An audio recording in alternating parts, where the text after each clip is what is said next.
Good morning.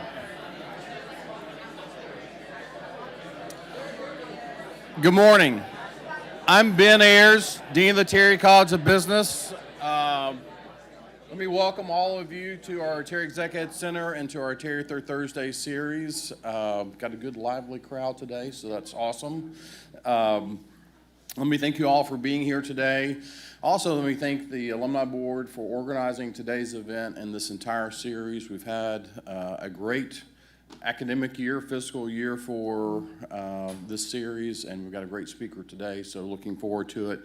I also want to thank our corporate sponsor, Synovus, as well as our media sponsor, WABE, Atlanta Public Broadcasting. So please join me in thanking them.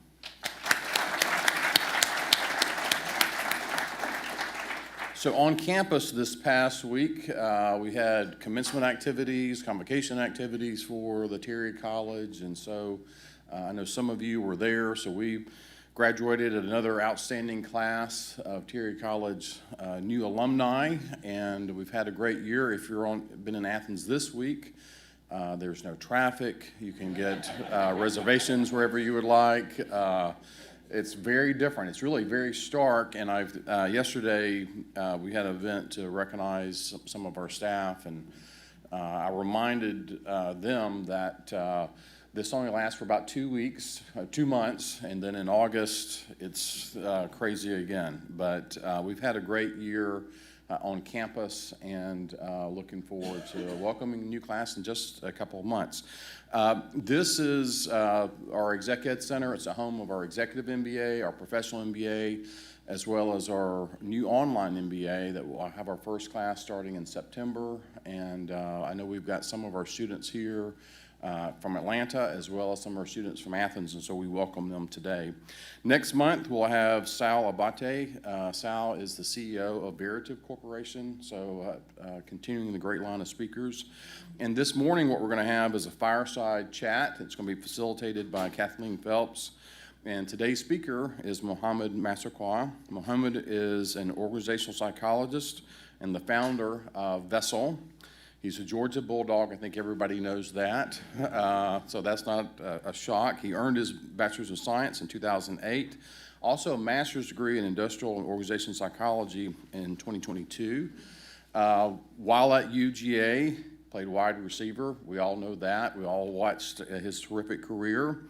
In 2008, he was named team captain. He was also selected as first team All-SEC conference, and also an academic All-SEC member. In 2009, he was a second-round NFL draft pick for the Cleveland Browns and played professionally for 5 seasons.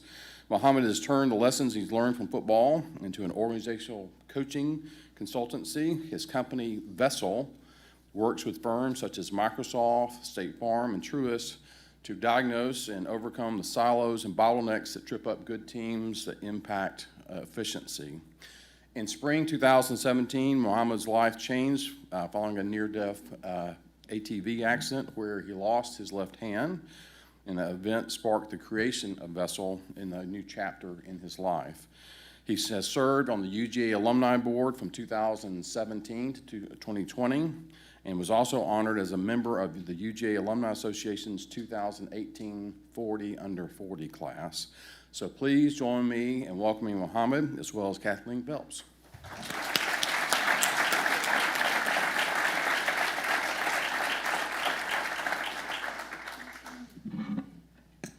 All right, we're good to go. Yeah, got it? Good morning, everyone. It's so fun to be here. It's an honor to be here with Mohamed. I know we got your introduction, but maybe tell us about the important stuff. What are you doing now, family? Well, I'm married. We hit 10 years this year. My wife is a dog. My daughter's 4. She says, "Go dogs." She couldn't make it because she was going to school. I'm originally from Charlotte, so Mike Bobo pulled me out of the state to come to Georgia. I'm very thankful of that. And live here in Atlanta. See a ton of friends around here, so it feels very safe to be around dogs. We have one badger in the room, but we're not going to give him a hard time. But yeah, just Georgia's been great to me. My family's from Liberia, so I always just feel amazed just at what America has been able to offer me and my family. Played football. I think a lot of people know that. And now I'm an organizational psychologist, so excited to be here with you today. Thank you. There's nothing really quite like a 4-year-old. It's just so fun. I will take any and all parenting tips because this is a very dynamic age, and we're learning on the fly. You know? Yes, there you go. There you go. I love it. You talked about being from Liberia. You talked about coming to UGA. One thing that I've heard you talk about a lot is how you live your life with gratitude. And I think that's something a lot of us kind of strive to have, that focus every day. Will you just talk about where that philosophy comes from and how you grew that commitment to living with gratitude? Yeah, so my parents came over in the early 80s. There was civil unrest in Liberia. And so right around the time they would have been going to college, they had to flee the country. And so they had me here in America, and things were starting to stabilize in Liberia. So I actually went to Liberia to live around 6 months, almost until I was 4, but had to come back to America because that's when the actual Civil War broke out. And so when I got a little bit older, my mom would show me these videos from the war, and kids that would have been my age. You see them, and it's just horrible condition. Buildings are getting blown up. They're missing body parts. And so when you realize, like, that could have been your life, essentially, and how life has turned out now, I just reflect on that and I'm very appreciative. And another part of that is when you almost die, life could have been over 6 years ago. You start to realize that you can't take anything for granted because it could change in an instant. And so I'm just very grateful of just how life has turned out and how it continues to evolve, and try to enjoy every second of it.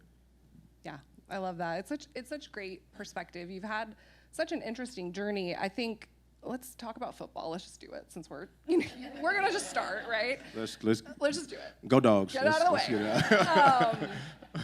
So talk about your success at Georgia. I think all of us know you had tremendous success, right? Talk about what you learned under Coach Richt, and then talk about you're drafted in the 2nd round. Like, talk about your experience in the NFL a little bit. Yeah, I'll even start before then. So where it got really interesting, I went to a high school in Charlotte, North Carolina, coached by a guy named Tommy Knotts. And Tommy Knotts, he allowed us to win 109 games in a row, 7 straight championships. And so when you have someone like that just basically breeds excellence, he teaches you not to compromise. He teaches you not to shortchange yourself. He teaches you to kind of shoot for the moon. And you're unapologetic about that. And so having that type of foundation where you aren't living in reality because you think you can actually force your body to do certain things, and then you work hard and your body starts to adapt, it gives you a comfort of, if I put the work in, results will come. If I put the right work in, not just working for the sake of working. And so that's something that was very critical. And then once it gets time to get the scholarship offer, you get tons of schools that are coming and are asking you to come join their program. And it's really the comfort of what Coach Richt built and saying, if I come to this place, this foreign land, hadn't spent much time in Georgia, will it turn out the way that I want it to? On all levels, socially, academically, athletically. And you're putting your trust in this person that you don't actually know that well, you're getting to know. And so the values, the man, the integrity, everything you think Coach Richt is, he is more, and seeing it behind the scenes. And I'd actually say pray for him as well, as he continues to be a fighter on his journey right now, but he still continues to lead with grace, and we can still reach out to him. And so he's a guy that he made you believe, because when you get there, or let me backtrack, we didn't know much about Georgia and North Carolina because the years prior to Rick weren't as dynamic as I think I said that okay without disrespecting anyone. But he changed the trajectory of the program. I think he built the foundation for what Kirby's doing right now. Kirby's taking it to another level. But just a well-rounded coaching staff. Kirby was on that, Bobo was on that, Thomas McClendon, all these individuals who were just critical in success. And so you see the first class get drafted, and you're like, oh, this is actually possible. And so it was just an amazing experience. And then I get drafted to Cleveland. Cleveland was slightly different than UGA. I got a Browns fan back there. He can attest to it. We're still trying to work it out, but I think brighter days are ahead.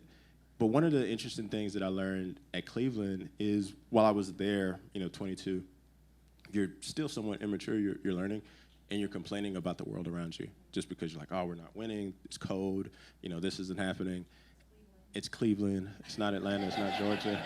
But I love Cleveland. I love Cleveland. But we had a guy, Joe Thomas, who just made the Hall of Fame. And Joe Thomas used to say, like, enjoy this moment because you've worked hard for it, you've self-selected into it, and it could be over. And I didn't really understand what that meant until I started getting injured, and I'm like, oh my God. And looking at a guy like Joe Thomas who just put the work in and he made the best of a situation is something now that I reflect on as I'm a lot older, and I wish I would have had that mindset when I was younger. And something else that I reflect on is Georgia has had tremendous athletes come before me, and they continue to produce them. You know, Champ Bailey, Hines Ward, Ben Watson. Had I understood what it took to be a pro and not just a good athlete, I probably would have reached out earlier for mentorship. And that's something that I think about now is just having really quality mentors that want to help you maximize your talent so you don't leave any performance on the table. Yeah, I think it's so interesting, a couple of things you said. You said that you self-selected to get into the NFL, right? And I think that's such an interesting mindset because it's like you put in the work for years and years and years at a totally different level than a lot of people are able to accomplish. So this idea that I've put in the work, I've self-selected, and then now I get to enjoy it, I think is a really cool takeaway from that experience. Yeah, it's actually interesting to me when I see people that have the option, you know, where they're in jobs and in careers that they don't enjoy. And it's like you should self-select into the thing that you enjoy. Because sports, you know, I see a couple of athletes around the room, it's hard. You know, you get hurt, you get injured, you're constantly getting critiqued. You know, you have 90,000 people screaming at you to do something well and a ton of people watching at home. And so you have to be willing to endure that. It can't be forced upon you. And even now in life, the things that I do, I try to self-select in so I can give my all to it and be fully intentional about it because it's not easy. Right. Yeah, that's amazing. I think the other thing you said that really resonates with me is that you need different mentors at different phases in your life, right? And as you move through your career, as you move through performing at a really high level, you might need different things from different people. And so being really purposeful about continuing to choose to do the things that you like, but also find people who can help you at those different stages in your journey, I think is such a great point. Yeah, it's not always ability. Sometimes it's just knowledge and the best way to do it. And so a lot of times I'm reaching out to people prior to going into something and say, just give me the lay of the land here. And then from there, I can kind of craft it the way that I need to craft it. But if you go into something blind, there's just too much that you need to know. It's too much. There's too many variables that are taking place. And so especially in the Georgia community has been tremendous of just, if I reach out to somebody, they're going to, you know, reach back and they're going to give advice and they're going to give insight and say, hey, you should do this, you should do that. And it's allowed me to leapfrog a lot of things that probably would have taken way too much time or I would have broken in the process. Yeah, amazing. I love that. You mentioned Kirby. So can you just share your opinion on what's driving the tremendous success of the program today? You mentioned the foundation that Coach Rick built, and then we, you know, obviously taken it to a whole nother level. I think I'm probably preempting a Q&A question, but let's just hit it here. Like, what do you think is driving that success? I mean, I think it's a lot of things. He's a dog. You know, he went to school with a few people here, and so I think the pride that he has of representing the university. Mary Beth, his wife, is also a dog. He was a great player, and so he can talk to the players and understand. He knows what they're going through. He knows what they're working towards. He's meticulous. He's relentless. He truly cares about his players and wants the best for them. If you see how players rally behind him and how he's celebrating and how he's jumping, you can tell that there's a special bond that is outside of football. He cares about the older guys. When my accident happened, he was at the hospital. I don't know where the guy finds the time to do everything, and he engages with everything, and his attention to detail. And he's another guy that breeds excellence. He has high standards, and he's not lowering them for anyone, and he's going to make everybody raise their level of performance. And I think you continue to see that, and people want to come play for a guy like that. I wish I still had some eligibility. I love that. You mentioned your accident. I think hopefully if people in the room haven't seen the Players Tribune video that you did kind of talking about the accident and the evolution, I'd encourage you guys to check it out. But maybe share with the group a little bit about your recovery and sort of what you learned through that process. Yeah, so we're in the South. We have a lot of land. People like their four-wheelers. Please retire if you still ride four-wheelers. While they're fun, they can be very dangerous.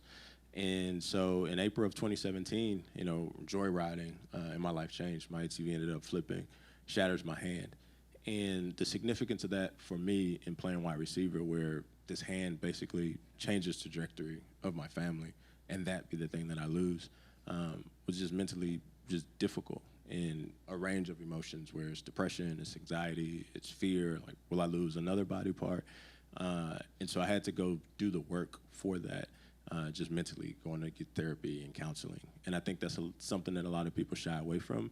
And I started to actually realize that we didn't actually talk a lot about the hand. We talked about life, and there was just certain things that were buried throughout the years that I needed to address. And so it was just an amazing experience, and I'd recommend, like, even if you don't lose a body part, which I hope no one does, you know, just checking on your mental health just to make sure that you're functioning at a high clip. But then it became time to really say, like, what's the alternative? Do I sit here and do I, like, soak at life and think life is over? Or do I realize that I'm 30 and I, you know, hopefully have like another 70 years of this thing, to have fun at it? And you have people that are pushing you, you know, where it's, you know, I remember one time AJ was like, get up, we're going to work out. And I'm like, man, I don't want to work out. And, you know, he comes and he's like, go work out.